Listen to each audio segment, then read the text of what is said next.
This is Ken Patera. Give me back my pro wrestling. Ladies and gentlemen, welcome to Give Me Back My Pro Wrestling.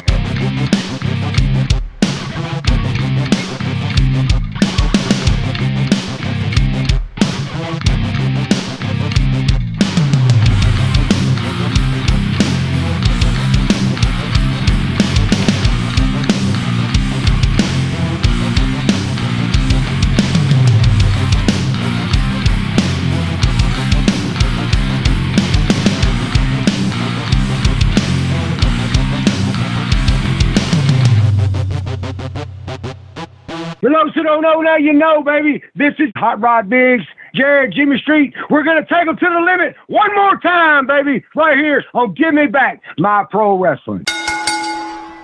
Ladies and gentlemen, welcome one more time to the Give Me Back My Pro Wrestling podcast, and it is me, your host, Jimmy Street, and I am riding solo today. No Plastic Sheik or Quinton. They are busy on other assignments, we'll say. Hope y'all had an awesome Thanksgiving. We did. Got to see Sheik and the family, got to spend time with my wife and her family, and just had a great time overall. Ate way too much food. Hope you all had a great time with your families as well. Today is one we're very thankful for, by the way. The one and only Ken Patera, and we got to thank you, Nick, at Captain's Corner, as always. Ken's going to be at the Portland Wrestling Expo 2, Saturday, February 21st, Holiday Inn, Portland Airport, 8439 Northeast Columbia Court, Portland, Oregon. It's going to have, of course, like we've said, Dave Sullivan, Joey Jackson, grappler Lynn Denton, Paul Ellering. I mean, the Godfather is going to be there. There's so many stars that are going to be there. Y'all start your year off right up in Portland at the Portland Wrestling Expo 2 with our buddy,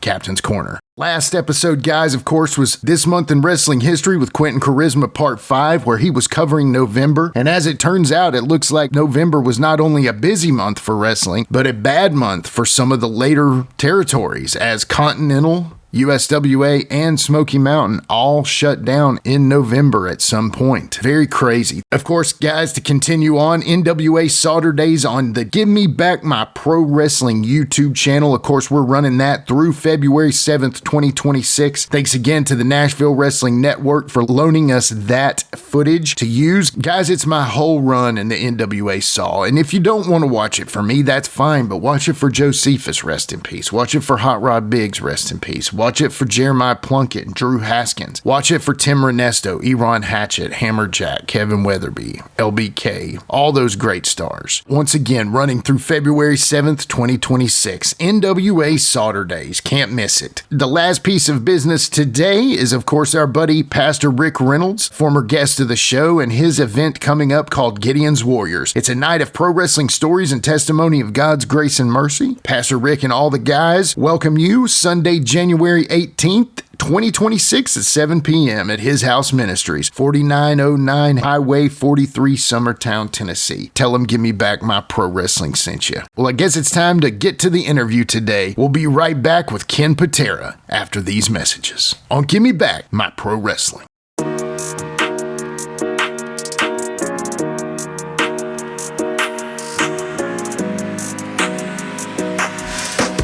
Gideon's Warriors, a night of pro wrestling stories and testimony of God's grace and mercy. Come hear Pastor Ric Reynolds, who you may know as Damien or Forsaken, Shane Morton, Ben Jordan, and Tommy Phillips, aka Shawn Shultz, as they share their experiences in pro wrestling and their personal walks with God. It's all going to be on Sunday, January 18th, 2026 at 7 p.m. at his house Ministries, 4909 Highway 43, Summertown, Tennessee. Everyone is welcome. Do not miss this one-time event. Hey, this is Pastor Ric Reynolds of His House Ministries in Summertown, Tennessee. I'd like to do a personal invitation to everyone to come see us on January 18th, 2026 at 7 o'clock.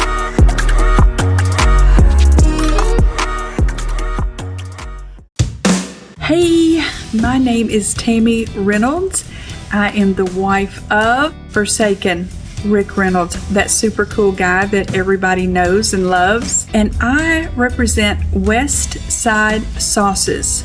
I make sauces, I bottle them, I seal them, I sell them. I have a hot honey sauce, I have a sweet sauce, I have a hot sauce, I have a white sauce that's so yummy you can use it on everything. They are absolutely amazing, and I'm so proud of them. We make them from scratch. So go on our website, westsidesauces.com, check out our products, read about our story, and go online and order you some of these yummy sauces.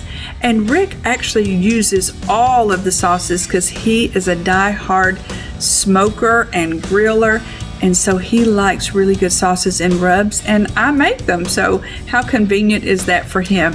Go on our website, westsidesauces.com, order you some samples, and I think you'll thoroughly enjoy them. Thank you guys. Be blessed.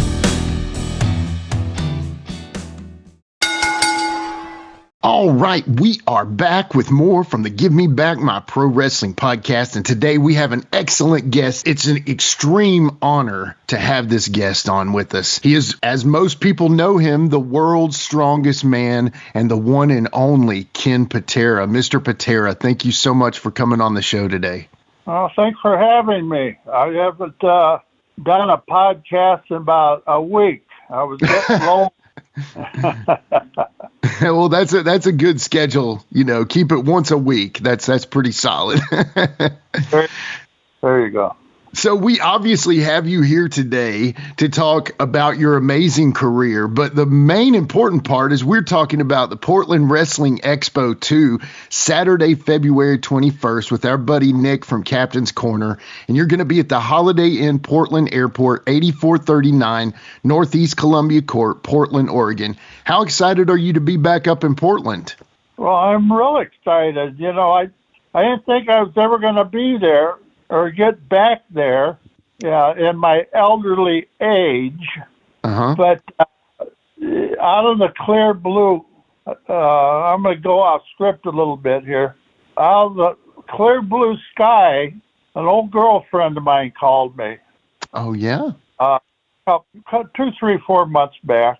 I hadn't talked to her or seen her. I didn't even know she was still alive. I hadn't seen her in over 60 years. Wow. Yeah, and I'm not going to mention her name. I don't know if she'd appreciate that. Understand. But anyway, she called me, and we got talking back and forth several times, and I flew out there about 5 weeks ago and spent a couple of weeks with her at the time of my life. That's awesome. Yeah, I'm 82. Yeah. Yeah. You rekindled an old flame. That's awesome. Yeah. That yeah, is. we weren't really boyfriend girlfriend.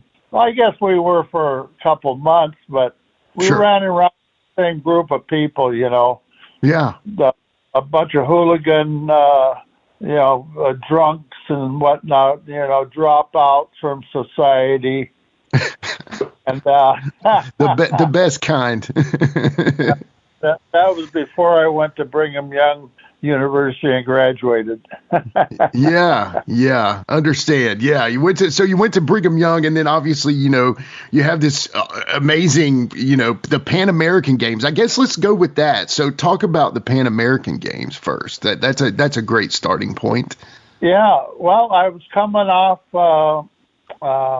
3 consecutive national championship wins. I won the national championships. Well, first I won the junior national championships in '69. And then a couple months later, I went into the senior national championships because I had qualified, and I won them too. I beat a guy by the name of Joe Doobie. Oh, and, he just passed away a few weeks ago. Oh, wow. Okay. Gotcha. So anyway, I beat Joe, and then the following year, 1970, I beat him again. 1971, I beat him again, and then the following year, 1972, was the Olympic trials and the national championships. He didn't even show up. and he had represented our country in the '68 Olympics. And I don't know what happened to him. He said that he was sick or had an injury or something. That never held me back. I was sick and injured almost my whole career. Yeah. And then obviously that leads into the '72 Olympics, and then that was a very tragic year, unfortunately. Can you talk about that a little bit? Yeah.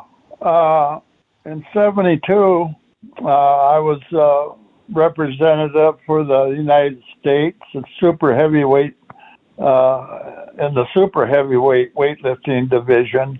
I with the second highest total in the world that year, just behind that fat Slav Vasily Alexiev from Russia, all full of steroids and everything, as all the Russians were.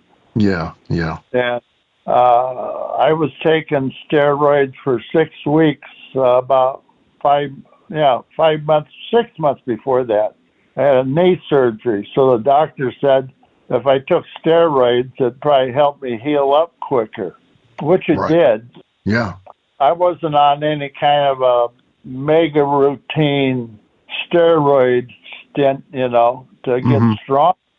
Hell, I was strong enough, I felt, to win, after winning 4 national championships, winning 4 gold medals in the Pan American Games, the only lifter to ever do that, 1971. Here, 72. Now I have a bad knee. Yeah. And the surgery seemed to be successful. Well, then it wasn't successful. I got over to Munich, Germany, and my knee was swollen up like a football. Oh. And you can't lift heavy weights with one leg. Right. So anyway, I still had my hopes were still high of winning. As the competition started September 5th. Well, it did start September 5th because that's when the camel jockeys came over the back fence and shot up the Jewish compound. Right. Yeah. Yeah. And I remember a movie that came out several years back called Munich, and it depicted all that terrorism on the Jewish compound. The Jewish compound was right across the open area from my bedroom. Wow. In the Olympic Village. So Jimmy Brunzell, you remember him? Oh, yeah, for sure. Yeah. He calls me, says, Kenny, have you seen that movie Munich yet? I said, no. He said, you got to see it. It's fantastic. I said, Jimmy, you forgot. I was there. I saw it live and in color. Right. From my bedroom window. The morning of September 5th. Well, I was supposed to eat that evening. Well, now the powers to be in the Olympics, they canceled the Olympics after that tragedy. Yeah. So I'm sitting there, I said, what the hell am I going to do now? I trained for 3.5 years to get here, and now I can't compete. So, like any good red-blooded American at the time, I got some buddies of mine from the weightlifting team, some of my old buddies from the track and field team, shot putters and discus throwers, a couple of hammer throwers. We all jumped on the subway and went downtown Munich. Not to mourn. Right. Not to mourn. Anyway, we're going to go to the Hofbrauhaus. That's where, in downtown Munich, Germany, that's where Hitler used to give all his pompous-ass rally speeches. Oh. Well, it was packed. There was a line out the door half a mile long. So anyway, I asked the guy at the door, I said, hey, is there anything comparable to the Hofbrauhaus near here? And he says, no, but there's a restaurant down the street here about 2 blocks that has fantastic food and beer. So I told the guys there was 7 or 8 of us. I think 8 of us. So we walked down there, wide open. We walk in. I asked for a big table.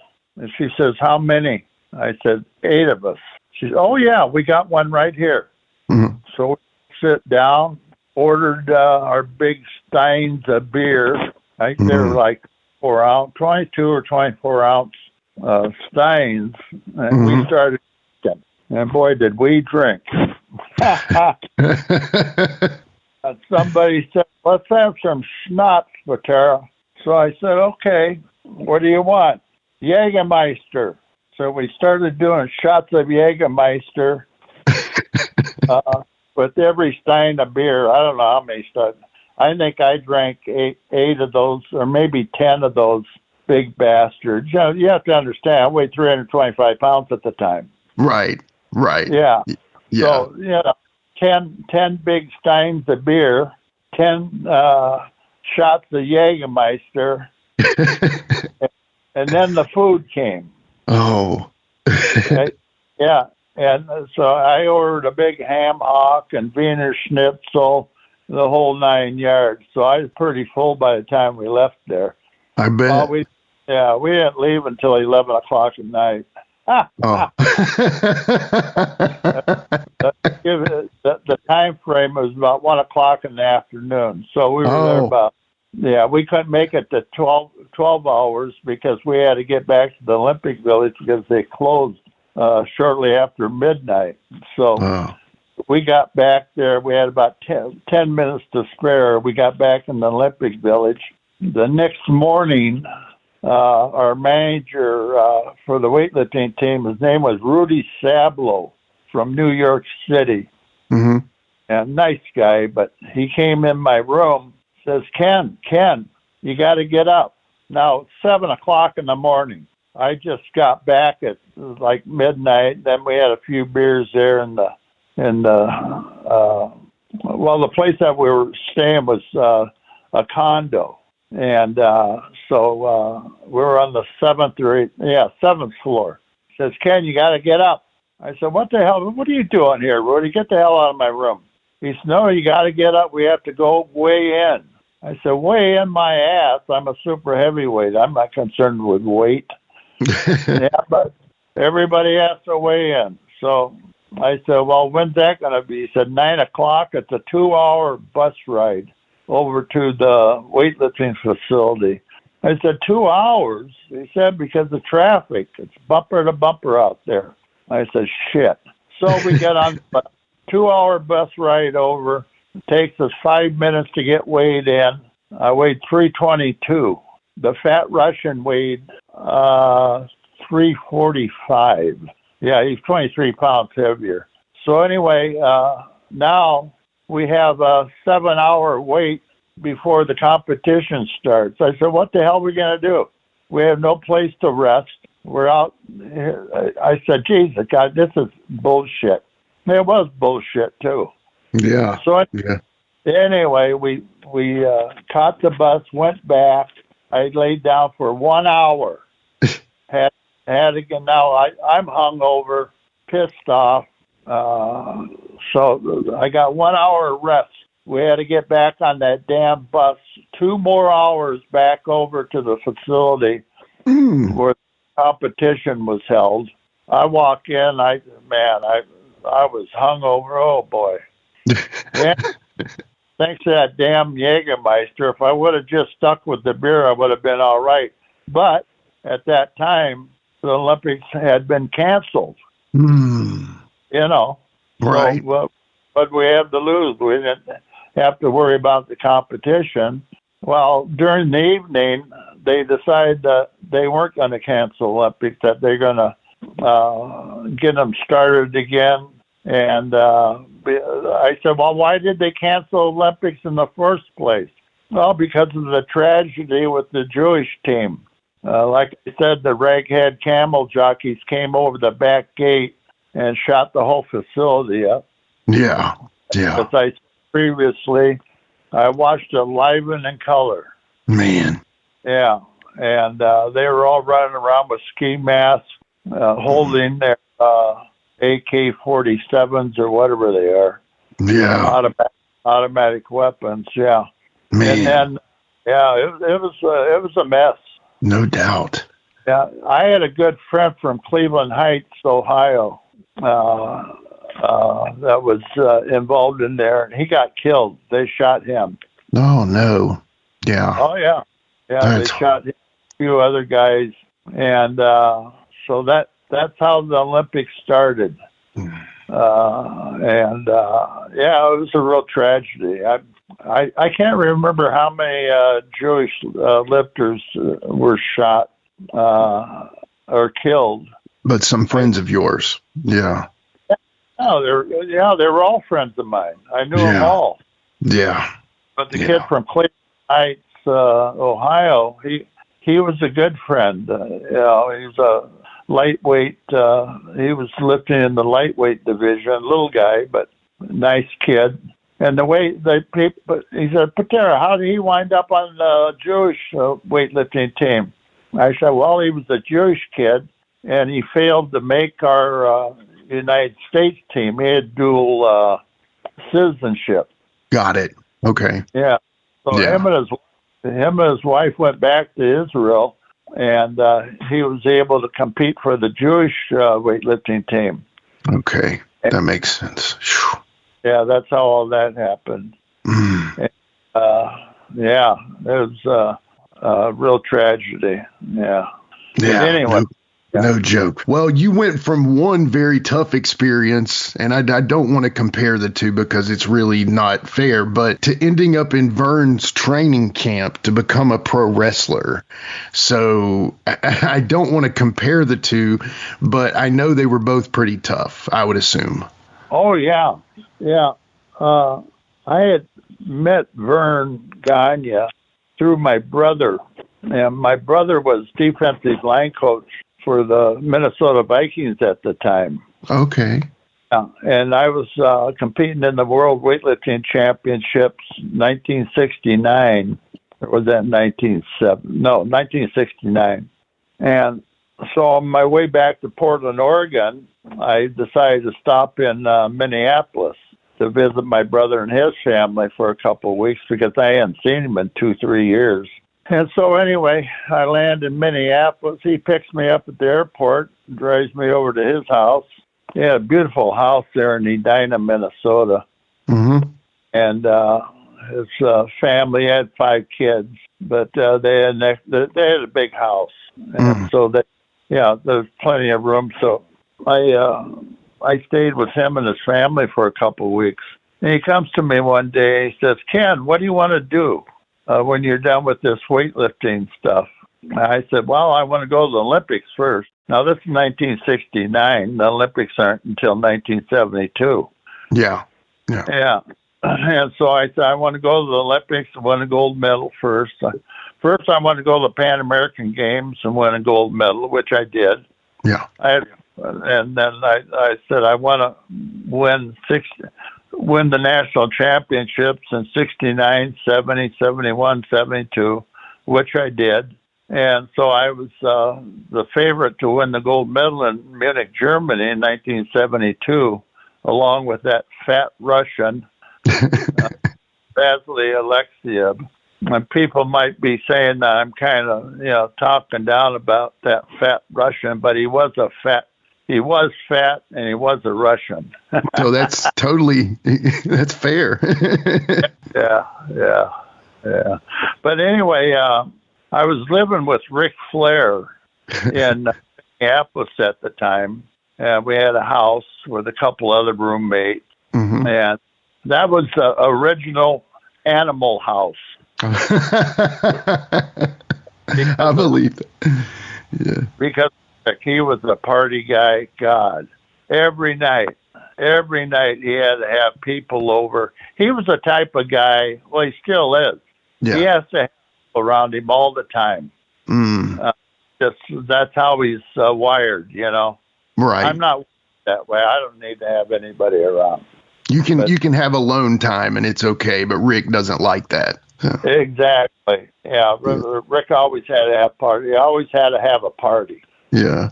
So we had some ridiculous parties. I wrote about it in my book. I had a book published a couple years ago. Yeah. Tell us about that. Yeah. Weight of the World. Yeah. Ken Patera story. It's almost 500 pages long, so there's a lot of information in there. Great book. Absolutely. So your first year in the AWA, you worked a lot of the top guys like Nick Bockwinkel, Ray Stevens, Dusty, and Dick Murdoch. Any memories of working those guys around that time? Oh, yeah. People say, who was the best wrestler you ever worked with? I said, Ray Stevens. Oh, that's awesome. Yeah. Ray Stevens. I said, yeah. It was like off. You get in the ring, you didn't have to do anything. Just follow his lead. Yeah. That's all I had to do. I think the first time I wrestled him, we went about 20 minutes, 25 minutes, and it was like a night off.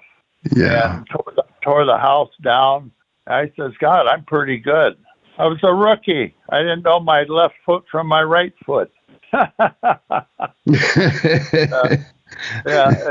And then, of course, Nick Bockwinkel was great. Dusty Rhodes, Dick Murdoch, Texas Construction Crew or Destruction Crew. Right. Yeah. Those guys came in. They terrorized downtown Minneapolis for the time that they were there. And they had a mule there. Do you remember that? Is that true? Yeah. Appaloosa Mule.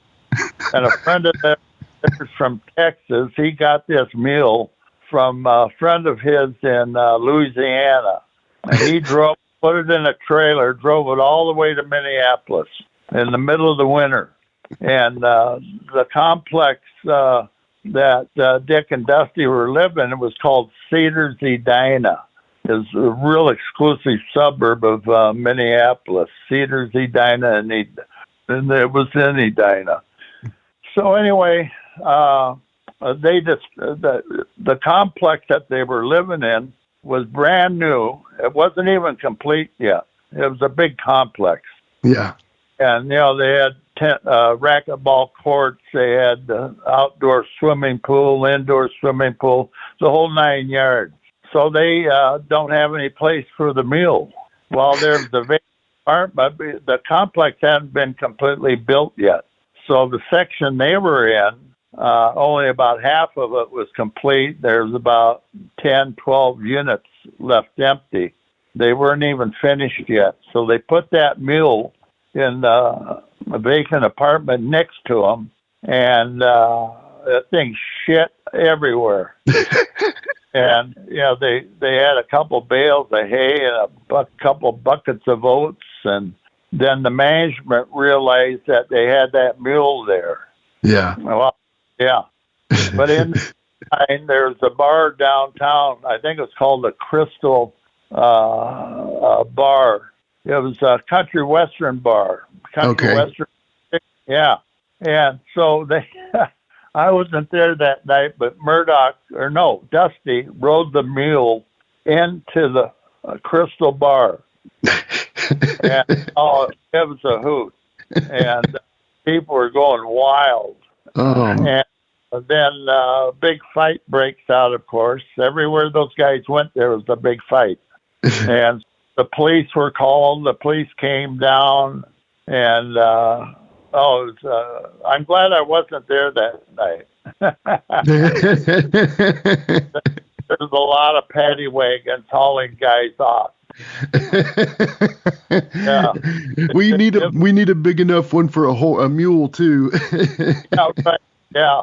I don't know what hell they got. I don't know how in the hell they got the mule out. Well, their buddy that drove that mule up had the horse trailer outside, parked outside. So they put the mule back into the horse trailer. The cops let him go. Oh. After causing all that commotion. Yeah. They would have put... Yeah, no kidding. Oh, man. Well, since we're talking about Dick and Dusty, I mean, it ties into Texas, and it shows up that, like, in 74, you were in Texas, and you link up with superstar Billy Graham, and that to me, Ken Patera, superstar Billy Graham, that just seems like a huge marquee feud right there. How was it working with Superstar, especially in all those like weightlifting contests, and you did a no rope, no DQ, no count out match, all kinds of stuff. Talk about Superstar. But we started off with the arm wrestling contest. Right. And then we went into the weightlifting. I think we did a bench press first, and then he attacked me, of course, and busted me open. I was bleeding all over the place, and then I challenged him to Olympic weightlifting, a military press. I said, "Well, Billy, your specialty was bench pressing. My specialty was Olympic lifting, and at that time, I military pressed 552 pounds." That was more than he could bench press. Now, Olympic military press was, you had to pick the thing up off the floor to your chest and then press it overhead, which was much more difficult. Yeah. And anyway, so we were doing that. And, of course, he attacked me again, that dirty dog. Busted me open again. Man. And all these things were completely sold out. We went all over Texas, Fort Worth, Dallas, San Antonio, Corpus Christi, Houston. Of course, Houston was the big venue then, back in those days. We packed that place. Paul Bosch was the promoter down in Houston, a great guy. Yeah. One of the best promoters in the country. And he was just elated, elated, I mean. Yeah. And so we sold out everywhere we went. And, of course, we did the same thing up here in Minnesota prior to going to Texas.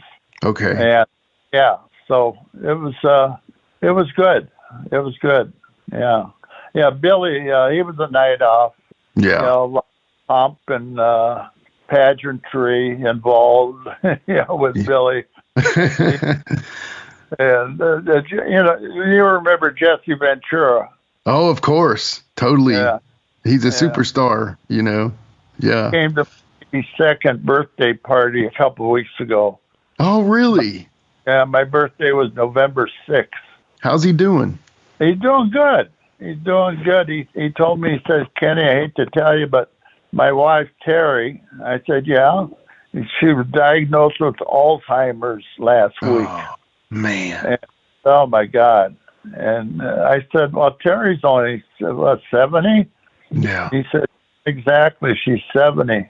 Yeah. And turned 70, and so he says, "I'm going to be a caretaker for a while." And I said, "Boy, that's going to be a big job, Jess." Yeah. Yeah. He said, "Well, because I've been with her my whole life."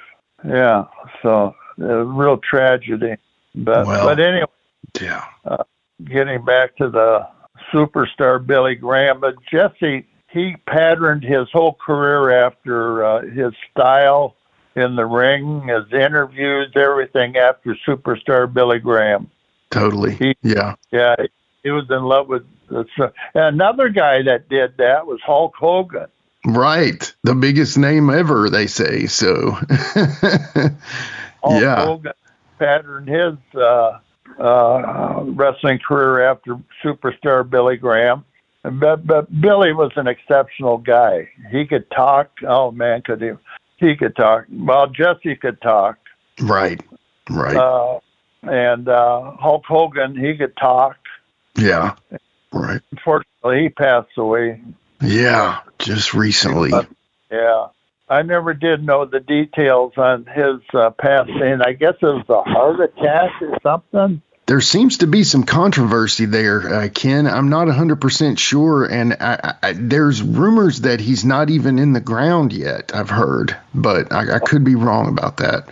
I haven't been following it as close as I was when he did pass, but I know his daughter, Brooke, came out saying some pretty interesting stuff, so, I guess controversy follows you even after your death, I guess, sometimes, right? So, yeah. You're listening to Give Me Back My Pro Wrestling, and we'll be right back after these messages. Looking for something special for that loved one? We've got you covered here at Captain's Corner. We have a variety of merchandise, including signed figures, photos, cards, Funko Pops, and more items. We also have live virtual signings coming up with Demolition Smash, Kid Cash, The Perfect 10 Baby Doll, The Brooklyn Brawler, and many more. We also offer holiday gift baskets that fit every budget. Make sure to head on over to Captain's Corner on Facebook or Instagram to place your order or hit us up for any questions you may have. Cheers to the working man.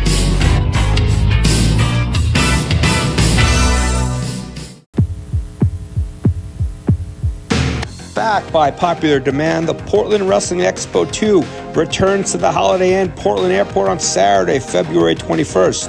Already announced our WWE Hall of Famer, The Godfather, the legendary manager of the Road Warriors, Precious Paul Ellering, Scott Flash Norton, the world's strongest man, Ken Patera, Hustler Rip Rogers, and Portland legend, The Grappler. More announcements to come in the weeks to come. Tickets start as low as $25, so head on over to pwexpo.com to reserve your tickets now. Somebody that was the opposite of controversy, you link up with him next, and that's Bruno. You get to work him, and you actually show up in the WWWF, and you actually work the Garden, and you guys have some amazing matches, a Texas Death match, a Gorilla Monsoon special ref match. I mean, talk about working Bruno, you know? Yeah, well, you know, ever since I had been in grade school, when I was old enough to know what pro wrestling was, I was 10 years old. And I was watching TV one day. I was watching the 52 Olympic Games on TV, and I was just fascinated by the weightlifting part of it. Mm-hmm. And that's what sparked my interest to be a weightlifter. Okay. I was 10 years old. Of course, I never lifted heavy weights until I was in my late teens, 18, 19 years old. Right. But anyway, and then I found out Bruno was a weightlifter. Amateur weightlifter before he started wrestling. And then I started watching TV, the wrestling program. It was out of the Cow Palace in San Francisco. I was watching that one day, and they were talking about Bruno Sammartino. And so I started kind of buying the wrestling magazines back in those days. That's the only way you could really get any information about the wrestling. Right. Through the magazines. So I started following Bruno through the magazines, and I was always kind of curious. I said, God, I'd like to be that guy when I grow up. And lo and behold, I wound up wrestling him in Madison Square Garden in 1967. Okay. Yeah. In Madison Square Garden. And we had a hell of a match. That first match was wild. Yeah. Then we came back for a second match, and that was even wilder. Then we came back for a third time. And back in those days, very few guys got 3 shots of champion. Yeah. And Senior gave me the third shot. We sold the first time ever. We sold out the upstairs, which was almost 20,000 people. They opened the Felt Forum, which was down below, right, with a closed circuit TV. We sold that out, and it was I think there was 92,400 or 500 people. That was the largest crowd in the history of Madison Square Garden. At the time, it still might be true. I'm not sure. Wow. Yeah. We packed. Yeah. I mean, did they ever think of bringing it back for a fourth time? I know that's crazy because you said a third time was rare, but. Yeah. No, we never did come back. Now, if we would have been working out of the Crockett Promotions down in Charlotte, they would have brought it back 6 times. Would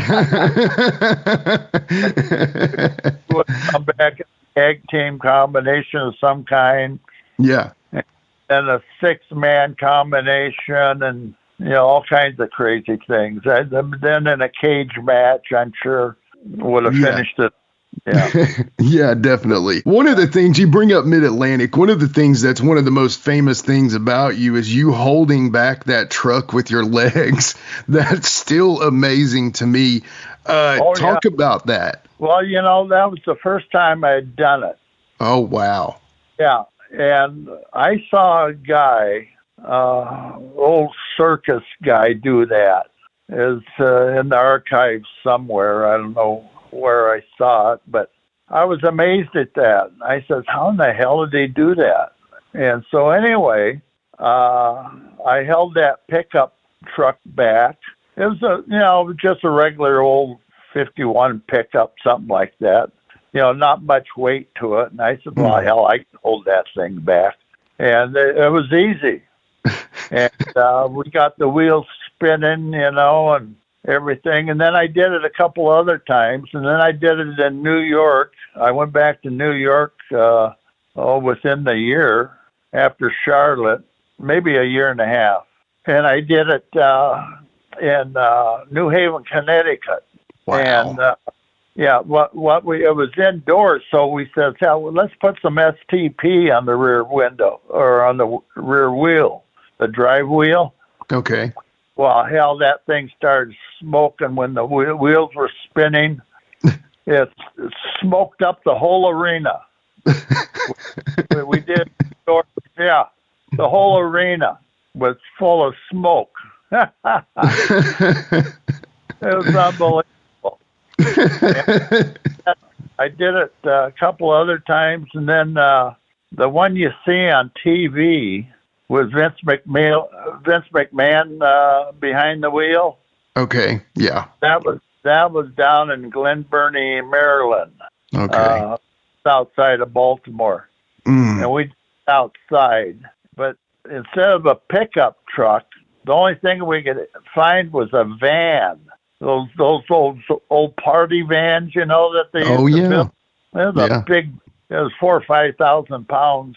I said, "Holy shit!" I said, "I don't know."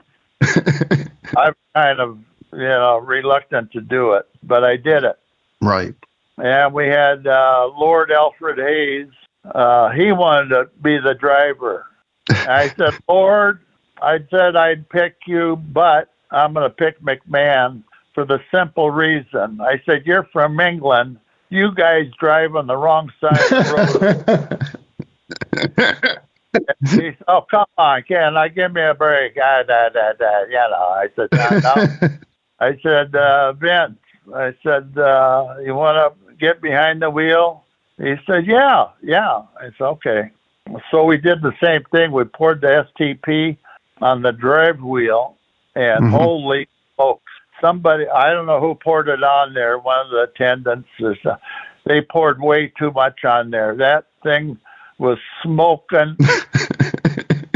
I told Vince to go, let's go 12, 14 seconds. Well, that asshole went about 20 seconds. Oh, man. My left hamstring almost gave out. Oh. Yeah. I would have been a pancake against that wall. That would have been horrible. Yeah. Wow. Yeah. So I kept, because there was so much smoke, he couldn't see me giving him the cutoff signal, Yeah. And finally, Lord Hayes realized that I needed him to cut the gas. And finally, after about 20 seconds, he puts his foot on the brake and turns the ignition off. And he gets out of the truck. I was pissed. I bet. I'm doing this thing, for publicity and stuff, but I didn't expect you to keep your damn foot on the gas like that. I said, "Didn't you see me give you the high sign to cut the gas?" "No, I couldn't see anything." Then I thought to myself, well, I couldn't see, nobody could see anything. Right. Yeah. And I said, that's the last time I'll ever do that. And that was the last time. At that time, I'd probably done it, 7, 8, 9 times. I lost count of it. Yeah. Not much else to prove with that. Yeah, that makes sense. No, we had it on film 3, 4 times. So. Yeah. So when did you officially go blonde, and why did you do it? I mean, I think it looked awesome. It really changed your look too. When did you decide to do the bleach blonde? Well, I did that back in the day when I first went to WWF. Okay. Vince McMahon Sr., he was the big promoter then, Vinny's father. Great guy. He ran that whole organization out of his shirt pocket. Yeah. Believe it? I've heard that, but it's hard to believe. The truth. Yeah. It's the truth. And he knew everything. And so he says, Kenny, you're going to be my top heel. You're going to carry the football here for me for however long it lasts. He said, but one thing, I require my top bad guy, top heel, to have blonde hair. And I says, really? He says, you're going to be a heel. You'll be working with Bruno and all the top baby faces, but you got to stand out. The best way to stand out is to have bleached blonde hair. So I went to the beauty salon, got my hair bleached out, and came back 3 weeks later. And because at that time I had a house down in Charlotte, North Carolina. Okay. So I was going back and forth from Charlotte to New York territory. Okay. So every 3 weeks, Senior would give me 3 or 4, maybe 5 days off where I could go home, be with my family. Then he'd fly me back up to New York. Yeah, okay.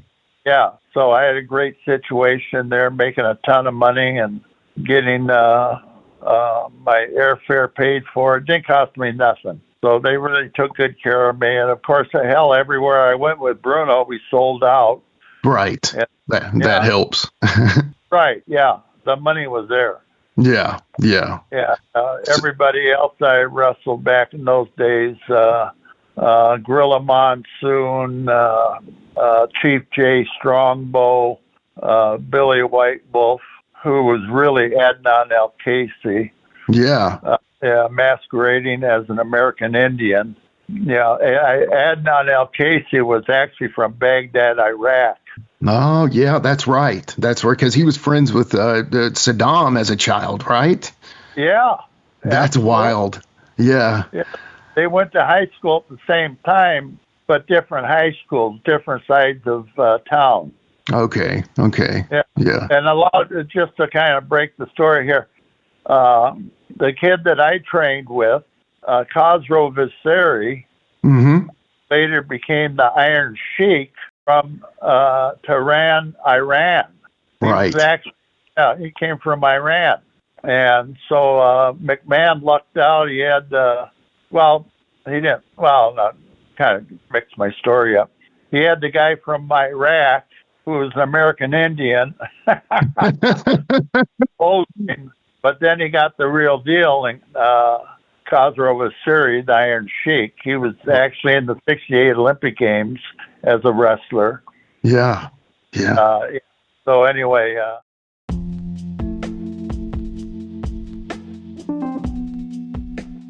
And now a word from our sponsor.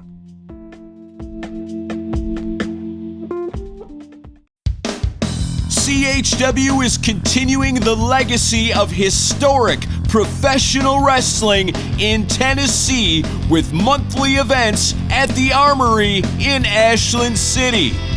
CHW owner Mike Green has made it his mission to present the best pro wrestling shows in the Nashville area, and he has been delivering the goods. CHW Wrestling combines all the elements that Tennessee wrestling fans have come to expect. Action, suspense, athleticism, reality, stories, surprises, and excitement, all delivered by the finest professional wrestlers this state has to offer. Follow CHW Pro Wrestling on Facebook for the latest news, announcements, and show dates. And subscribe to Championship Productions on YouTube to see past events like the Ashland City Rumble and the Valentine's Massacre. Fun for the whole family with delicious and affordable concessions on site. Witness the action and excitement of CHW in Ashland City at the Armory. Family Wars, Love and Hate, Championship Gold. A CHW event is everything you're looking for in a night of live entertainment. Any good Sheik stories? Oh, too many to tell. I understand. Yeah, he was one. Well, I'll tell you a funny story. He was, when he was in training camp with me and Ric Flair, the High Flyers, in Verne's training camp in 72. October and December. Well, November, October, November, December, in Minneapolis. He was real quiet. He wouldn't say shit if he had a mouthful. Yeah. Well, mainly because his English wasn't real good. Mm-hmm. And he was kind of embarrassed about it. So, he had been an amateur athlete his entire life up to that point. So we're training at Verne's camp. We all used to go down to this bar called Bunny's, and get drunk and stuff. So I invited the Iron Sheik several times, but he'd never want to come. And then he told me he doesn't drink alcohol. I said, "Oh, you don't?" He said, "No." I said, "You're not a Muslim, though. You told me you're a Christian." He says, "I am a Christian, but I was raised in the Muslim tradition." I said, "Oh." So anyway, we all started wrestling that following year in 73. And Khosrow had gone, I can't remember what territory. It might have been Kansas City or somewhere. But anyway, I got this, next time I see Khosrow, it'd been over a year since I had seen him. Mm-hmm. I said, Khosrow, I said, I got good report on you. Oh, good. I said, yeah. When we were in training camp, you didn't smoke, you didn't drink, you didn't run around acting crazy, you didn't chase girls. You're unbelievable. Now, the report says that you smoke cigarettes plus marijuana. You drink Heineken beer all the time, and you chase girls, and once you catch them, you have sex with them. Is that true? It's yes. I said, it's good. You are now an official All-American boy. All-American boy? I said, yes. And he said, good. I said, you're very good. Oh, man. What a guy. He was. Yeah. Somebody else that I've grown fond of, and a couple months ago we had him on the show, and he gave you a lot of credit for helping him get started. And he actually, it was kind of surprising, but it also made sense. Ted Arcidi, tell us about helping Ted get started in the business. Oh yeah, Teddy, good kid. I saw him about 6 months ago. Yeah. Anyway, a friend of mine said that he had a friend that was a big bench press guy, and that he was going for the world record and in the bench press. And he said that he's really interested in getting into pro wrestling. I said, "What's his name?" He said, "Ted Arcidi." And I'd never really heard of Ted at the time. And then I was wrestling in the Boston Garden one night. And anyway, my buddy Steve, he brings Ted down to the Boston Garden to introduce me. So that's when I first met Teddy. And I said, there's a couple training camps around.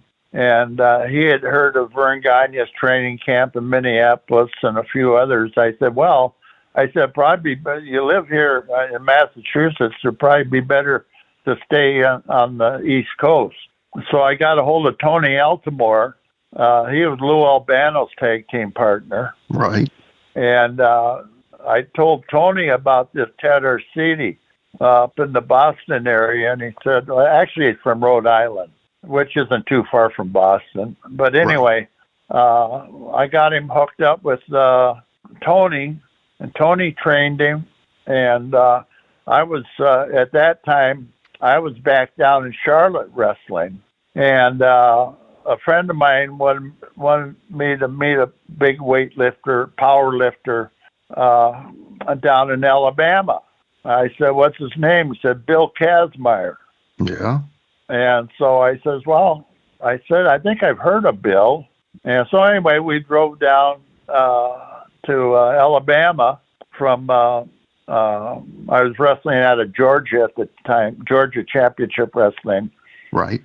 So it wasn't too far of a drive from Atlanta. So we went down there, met Bill Kazmaier, talked to him. I says, "You must know Ted Arcidi." He said, "Oh, yeah, he's my number one rival." I said, "Oh, okay, well, this might work out." So I told him about Tony Altimore. And but I can't remember if Bill went there or had the guys in Charlotte train him. Or Charlotte or Alabama or Tennessee. Anyway, they both were in the business after about a year. Yeah, yeah. And so anyway, they got back together, and instead of lifting weights, they were wrestling each other. And Stu Hart up there in Calgary, he finds out about these two guys. These two big muscle heads. Yeah. And Stu Hart, he's the father of Owen and Brett and all the family up there. Yeah. Yeah, a huge family. I think there was like 11 or 13 kids. Yeah, he had a huge family. So anyway. Yeah. Yeah. So he brings in Ted Arcidi and he brings in Bill Kazmaier, two of the world's strongest men at the time. And so I asked Stu Hart, I asked him, "What did you think of those two guys?" He said, their egos are too big. I couldn't hold them. They were crazy. They were strong, but they weren't worth a shit in the wrestling ring. And I said, "Well, I'm sorry about that. I kind of let them both into the pro wrestling wars." Yeah. I said I really didn't have time to follow them, but I thought they'd work out. And they did, I guess, to a certain extent, Yeah. They weren't main event material by any means, but right. They panned out. They worked out good. They both made out. Then Kazmaier, he got that. He won the World's Strongest Men contest 2 or 3 years in a row, and then he became their premier announcer. Mm-hmm. And I think he's still doing it. I believe so, or if he's not, he just stopped. I mean, he's been doing it for a long time. Yeah. Yeah. Yeah. What, 30 years. Yeah, and Ted's in Hollywood now. He's in movies and stuff. So, they panned out. They worked out. Yeah, he says, I said, "Well, how do you like that?" He said, "I love it." Yeah. Well, that's great. So eventually in life, as anything, everybody has a place. Right. So right. Teddy had a successful nutrition business, I believe, up there in the New England area. And Kazmaier made his deal on TV as an announcer. Yeah. So yeah, everything's cool. Everything worked out good. I'm glad. Yeah, they did all right. Now, so I was thinking, I was like, I have Ken Patera on my podcast. I have to ask this question, but really the Tales from the Territories show you guys did with the AWA told this story in such amazing detail that I really only have one question about it, and then I'll kind of step aside from it. But did they ever catch that kid that got fired from that burger chain? Well, they knew who he was. They fired him the week before.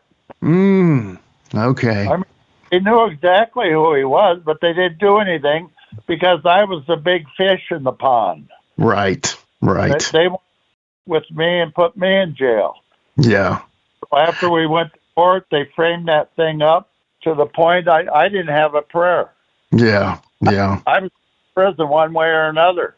And what a good guy Saito was to be right there in the fight with you, man. Yeah. Yeah. So anyway. Yeah, well, they covered that so well on that show. I really don't think there's much else to say about that. I just wanted to find out that answer. Honestly, Ken, this has been amazing. I can't thank you so much for your time. Really, to talk more would be just to talk about this. The Portland Wrestling Expo 2, Saturday, February 21st, Holiday Inn, Portland Airport, 8439 Northeast Columbia Court, Portland, Oregon. Other than seeing a good friend, an old friend of yours that you've now reconnected with, anybody else you're looking forward to seeing while you're going to be there? Yeah, a good friend of mine, Russ Perkins. I saw him about 5 weeks ago when I went out there to see my lady friend. Yeah. There's a few, Hy McInerney and his wife, Carol. There's 3, 4, 5 people. I'd like to bump into Ivan Kafori. Yeah.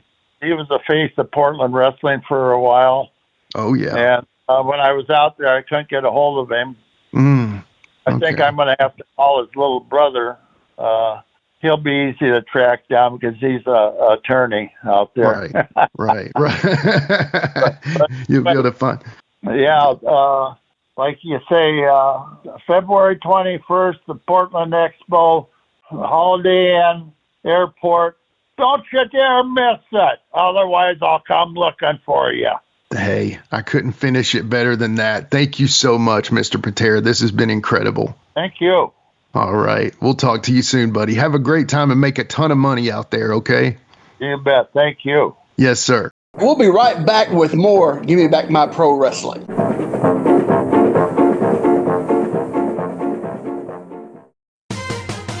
Relive the glory days of Memphis wrestling with the Retro Wrestling Review USWA podcast. Each week, we go back in time to review USWA Championship Wrestling from the 1990s, episode by episode. Join us for watch-alongs, behind-the-scenes stories, and exclusive interviews with people who were there and lived it. Whether you grew up watching it or you're discovering it for the first time, this podcast is your ringside seat to Memphis wrestling history. It's all a part of the WrestleCopia Podcast Network. Listen now at USWApodcast.com. Hi, this is Mike Needham, host of the Reckless Abandon Podcast with Mike Needham. We invite you to jump on your favorite podcast platform and search for the Reckless Abandon Podcast and give us a listen. I'm sometimes joined by a part-time podcaster, part-time co-host, and full-time wife, Tiffany Nicole. We talk wrestling, we talk pop culture, we talk local events, local happenings in West Tennessee, and a ton of other stuff. But be sure to check out the Reckless Abandon Podcast. Find us on Facebook. Also, look up the Microgroup Podcasting family on Facebook and see some of our other podcasts we have out there. Until next time, make good choices and always remember, no dollar, no dice.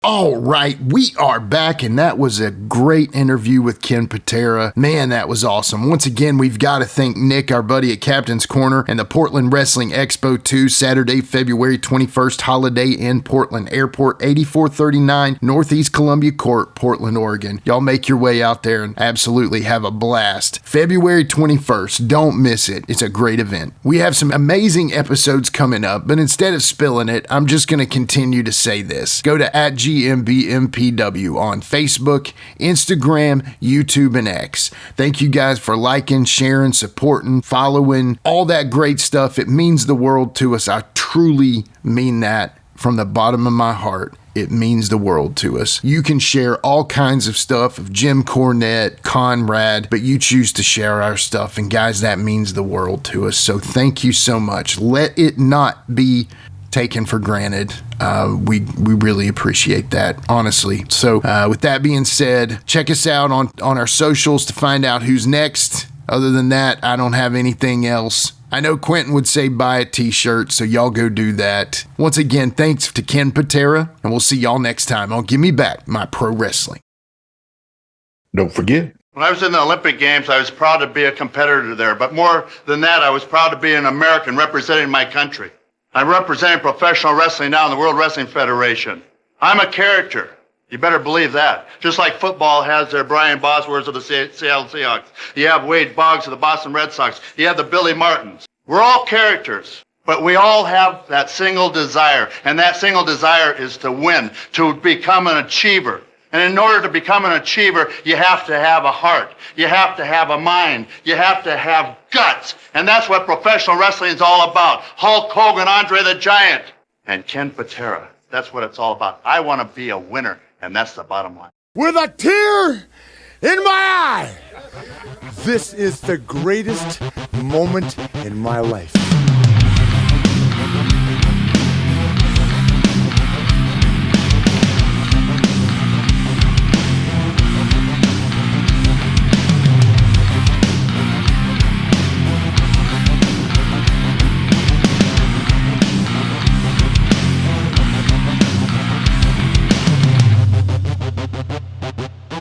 We'll see you next week. And until then, so long for now. This has been a James Rock Street production.